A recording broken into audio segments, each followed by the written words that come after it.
পরিবেশ যে কত বড় একটা মহান নিয়ামত, এটা আমির আহলে সুন্নাত প্রায় বর্ণনা করেন যে আমি শৈশব থেকে এমন একটা পরিবেশ পেয়েছি যেখানে আল্লাহর ওলিদের তাজিম ভক্তি সহকারে তাদের স্মরণ করা হতো।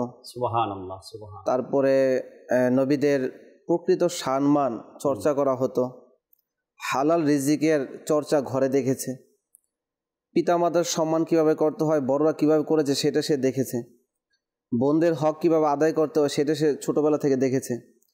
ঘর থেকে মসজিদে কিভাবে যেতে হয় সেটা সে দেখেছে। ছোটবেলা থেকে তিনি তো উত্তম চরিত্র গঠনের সেই ফ্যামিলি তো পেয়ে গিয়েছিলেন। পাশাপাশি ইসলামের সঠিক দিক নির্দেশনা তার জীবনে যে সে বাস্তবায়ন করবে সেটার উত্তম পরিবেশও তিনি পেয়ে গিয়েছিলেন। সুবহানাল্লাহ। আজকে কিন্তু আমাদের সমাজের মধ্যে দেখা যায় যেই বাচ্চাটা যে সমাজে থাকে সেই সমাজের মধ্যে যেভাবে পরিচালিত হয় সে সেটাই শিখছে। আর এখন পরিবেশ পরের কথা, সোশ্যাল মিডিয়ার মধ্যে সার্চ করে যা পাচ্ছে তাই ক্যাচ করে নিচ্ছে।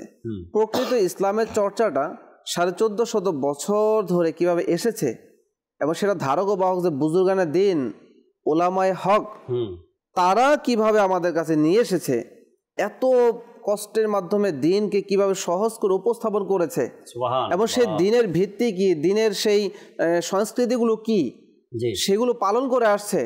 হঠাৎ করে যে সমাজে থাকে সেই সমাজে বলা হচ্ছে এগুলো নেই, তার মন মস্তিষ্কে 1450 বছর ধরে ইতিহাস দেখার সময় নেই, তাকে ভালো লাগে তার কথা মেনে বেদাত শিরক ইত্যাদি বলে। কিন্তু আমির আহলে সুন্নাতের জীবনের সেই ভিত্তিটা, ইসলামের সঠিক আদর্শ বাস্তবায়নের ভিত্তিটা তার সমাজ থেকে হয়েছে। আমির আহলে সুন্নাত বলেন যে তিনি উপলব্ধিটা করতে পেরেছিলেন আজকে যে আমার এত সৎ প্রচেষ্টার মধ্যে আল্লাহ বরকত দান করেছে, সেটার বীজ কিন্তু সে ভালো পরিবেশের বীজ আমার এই যে ঘর থেকে শুরু হয়েছে, সমাজ থেকে শুরু হয়েছে। যে আমির আহলে সুন্নাত পরিবেশকে গুরুত্ব দিয়েছিলেন, তা আমরা যাতে আজকে পরিবেশকে গুরুত্ব দিই। কোন সময় থেকে দিয়েছিলেন? ছোটবেলা থেকে। এবং পরিবারের সেই গুরুত্বটাও তিনি তুলে ধরেছেন। আমরাও যাতে আমার পরিবারের মধ্যে সেই গুরুত্বটা, ইসলামের সেই আদর্শটা বাস্তবায়ন করি। আমির আহলে সুন্নাত সন্তানের আশিকে রাসূল হওয়ার জন্য, খৌফে খোদা ওয়ালা হওয়ার জন্য, প্রকৃত ইসলামের চর্চা করার জন্য যে মসজিদ, যে পরিবেশ, প্রতিবেশীর তিনি আপন করে নেওয়ার জন্য বলেছেন, আমরা যাতে সেটা নেই। তখনই দেখা যাবে যে কিন্তু ছোটবেলা থেকে যদি আমরা এই বিষয়টা নিশ্চিত না করতে পারি, খোদাভীতির আমরা বিন্দু পরিমাণে পাবো না, বরং শেষে এক সময় দেখা যায় নবীর দুশমন হয়ে জাহান্নামের লাকড়ি হয়ে যাবো।